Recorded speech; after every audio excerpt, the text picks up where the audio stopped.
What is the priority for Chelsea in January and the latest on Conor Gallagher exit? That is all coming up on today's edition of Let's Talk Chelsea. Hello there guys, welcome to 2024. I know we're 3 days into it now, but I did take a little bit of a break to give you my predictions video that I posted on New Year's Eve, and then I did have my birthday on New Year's Day. Thank you for the kind messages I got on social media, really appreciated. And now we're back covering Chelsea, and the main topic is going to be about Chelsea's January transfer window and what is the priority. And slightly different news show today. We will get to some of the headlines and actual news later in the show, but I wanted to get your thoughts on my YouTube community page and also on X, on Instagram, because I was curious what the responses would be pertaining really to Chelsea and what really should be the focus over the next month. And I was pleasantly surprised by some of the responses that we're going to get into. One of the questions of today is not only what you think the priority should be, but what do you think is the best Chelsea January transfer window signing? A couple have come up in recent days. I think Olivier Giroud for me it has to be near top of the list. Gary Cahill, obviously, I think if we're just looking at success and the number of trophies he won over his career and influence too, is probably a forgotten one as well. There are some others, and maybe Chelsea, if they are going to sign one, we hope they are more of the Olivier Giroud, Gary Cahill ilk than, let's say, Pato or Gonzalo Higuain. So hopefully that will be the case if we do spend in the market. But this was interesting. So the YouTube poll I put up where you guys voted over what kind of was your priority, defense, midfield, attack. Attack at the time of recording is way out in front, 81%. I'm not entirely surprised by that. And it's similar on my Instagram poll. It's very high regarding attack. Again, not entirely shocking given the discourse we've had over recent months. But when people started to comment, and they also commented this on X when I asked the question as well, I think we got some interesting answers in terms of what people feel about Chelsea's direction and why the kind of the natural gut instinct response of spend maybe isn't quite what Chelsea fans are feeling anymore. So firstly here on the YouTube community page, some of the comments that you left. Alexa here, we don't need more confusion. We just have to stick to what we have until the summer. Luke says, personal-wise, we need a striker. Coaching-wise, we need to organise the defence. I don't see the point in buying a defender. We have decent defenders who are grossly underperforming, so the coaching needs to improve. Verisandi says here, I literally don't want anyone new. We need stability. Only Andre Santos would be an idea to come back from his loan, since that doesn't look good now. Then moving over to X, suddenly Stan says, number one, keep your most vital players such as Gallagher. It's mad I even have to say that. Number two, make moves to further the development of our young players. Maybe send Breuer on loan, recall Santos. And three, maybe bring in a striker and versatile fullback that can play right back or left back. And then the final two here, Zamoni says, sit back, watch and learn how rivals handle the transfer window business. And finally, Bassman with straight and direct as he usually is, sporting director. So I was, again, encouraged. And I think that the responses that you gave are that you don't have a lot of confidence in the way Chelsea are doing business anymore. And I don't blame you, because I feel the same. Who I would buy this month? Cost Chelsea absolutely nothing. No one. Very easy signing. There's going to be no discussion over whether he fails or succeeds because he ain't coming. I think the one signing I would make is giving Conor Gallagher a new contract. I mean, if Chelsea are going to spend any money this month, that's where I would be prioritising. But of course, that's not very specific to the January transfer window. But you never know how things could develop. We'll get a little bit later on in the show. We'll talk about that situation and the latest on it. But to me, I think in terms of my priorities, yeah, sure. Feasibly, there could be an area that we'd want to improve. Left back is one of those, especially the injury problems that are so consistent with Ben Chilwell. Right back is a similar story. I mean, Malo Gusto, I think, has been performing really well in recent weeks since he returned from injury. But, you know, he goes down with an injury. We don't have Reece James back till at least the spring. So, again, I'm not going to sit here and tell you that there's nothing Chelsea could do. And in the striker department too, I mean, Victor Osimhen is once again given a little bit of a wink and a nod that he maybe would like to move to Chelsea in the summer. So then maybe, are you kind of the belief, if you want Victor Osimhen, are you actually willing to wait till the summer? But then are Chelsea actually going to be able to buy Victor Osimhen? We'll see how that develops. But then there are striker options out there that are being touted. Is there an Olivier Giroud type player who, sure, is a little bit short term, sure, isn't going to be your 5-star, week in, week out starter, but is someone who has a bit of experience and maturity who could help the likes of Nicholas Jackson, who we now don't have because of AFCON for a little bit, Armando Broja? That's another, I guess, strategy we could have. But then who do you buy, and how do you make sure it's not a Higuain situation? It's more of an Olivier Giroud situation. And I've heard names like Dom Solanke. I really like Dom Solanke, but it would be very ironic for Chelsea to sign a player who was once in their academy because now he's deemed experienced. So let's go into some of the news of what Chelsea could be doing. So I think the fan perspective is, yeah, sure, attack is probably high priority, but a lot of the responses I got was, don't really trust what Chelsea are doing. I don't trust that we'll make the right decisions. And again, I think that's a telling indictment. I think it tells you a lot about how people have seen the transfer business and have come to the conclusion over a period of time, a decent period of time under his ownership, that it's not actually going to help the solution. And also maybe just a little bit of faith in the young players we do have, and being excited by Cole Palmer, being excited by Christopher Nkunku, being excited by Noni Menawake, who has played well recently, and wanting to see players that we've already invested in get more time for the rest of this season. So I think that's interesting. And, if you agree, disagree, let me know in the comments below. But let's go into Nazar Kinsella's piece for the Evening Standard.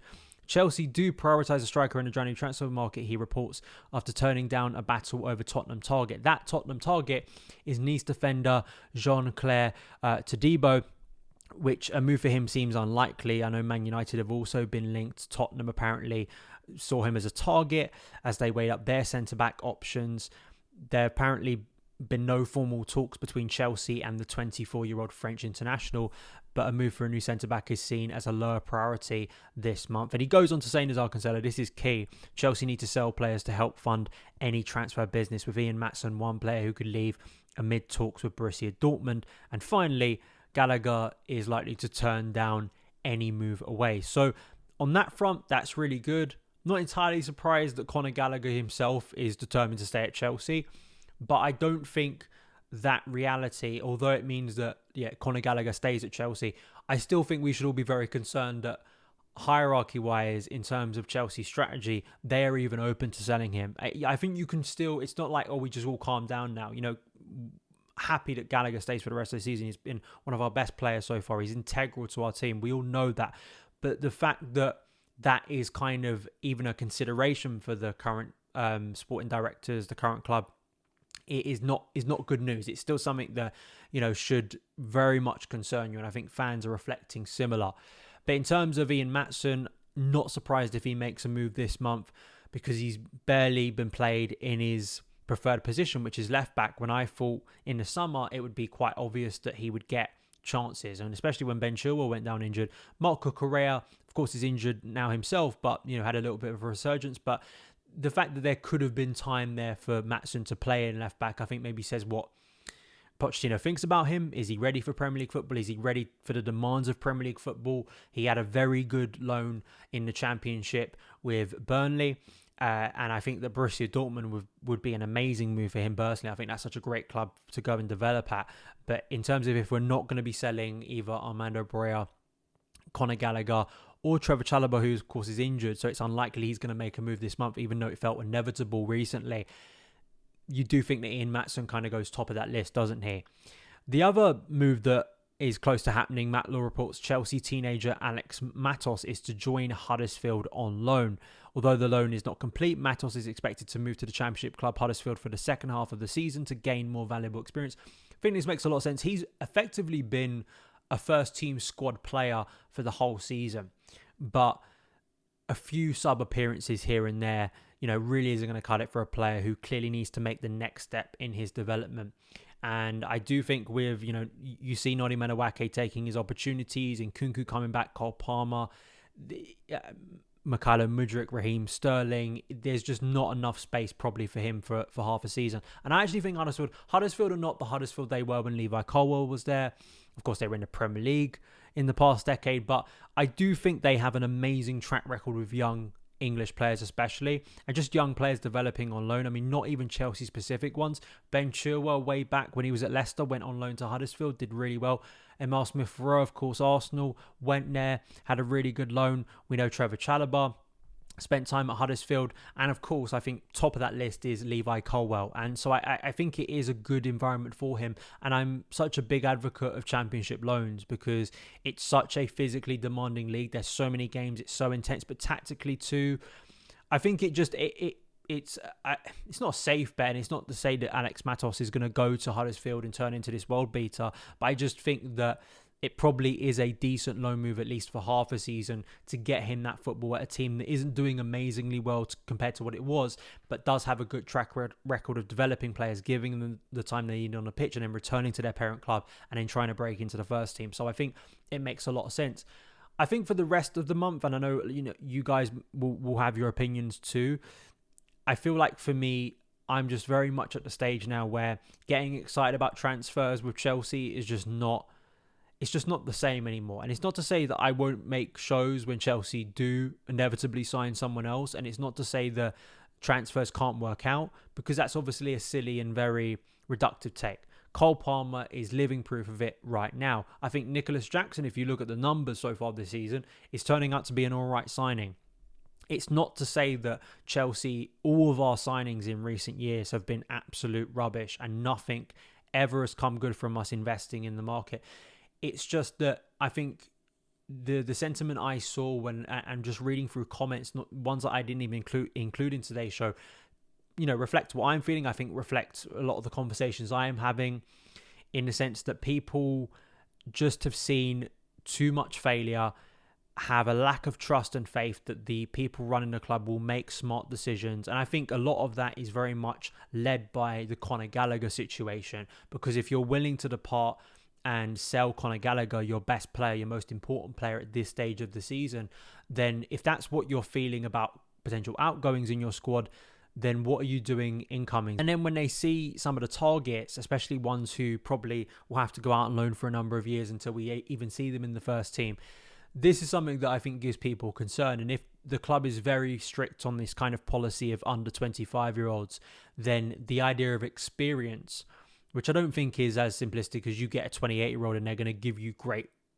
output, because Chelsea have had players of that ilk they've bought in recent years who haven't provided that. So I don't think it's as simple as let's buy someone very much mature in their age and that's going to mean we're going to get instant impact. That isn't always the case. But I do think if they're sticking to that policy, then I think frustrations people have had already about this current transfer policy are not really going to be resolved over the next month. And actually, I've always been an advocate in the January window, unless it is so desperate that you have to make a move for someone, I think it's better to just sit tight and wait till the summer when there are better options out there. Because my big fear with Chelsea, and this was something that I think we saw a lot under the previous ownership as well, is this idea of bringing kind of bit part players in who don't really, transform the options you have, are not a massive upgrade. And in like 1 to 2 years, you're looking to ship them out because they're no longer good enough to play at a decent level. To me, that's just a waste of money. If we can actually invest in, for instance, in the centre-back department, why not give Alfie Gilchrist for the rest of the season some consistent Premier League minutes or just appearances off the bench, rather than going out and spending 30 million on someone who may not be actually any better than what we already have. To me, that logic is just like new shiny toy syndrome. Like, let's just actually invest in what we have. Can we develop Leo Cassadine, maybe bring him on a few times? We've seen Alex Matos given some chances. He's now going out on loan. And of course, Andre Santos returning, I think, is a big one to me, because Matos going out on loan, maybe Santos takes that place. And it's been an absolute waste of time, his loan at Nottingham Forest. I know Forest have had a lot of problems.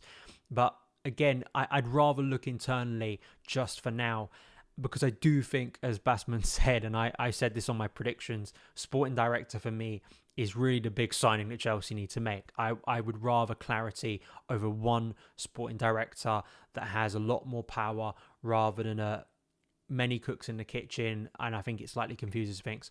Those are my thoughts. As ever, please do let me know yours in the comments below. If you did enjoy watching or listening to today's show, if you're on YouTube, please hit that like button. Please share this video around with friends. You can follow me across the socials at SonOfChelsea. Thank you for listening to the podcast as well. Please do give us a positive rate and review. It really does help the show out on there. And I'll see you again very soon. All the best.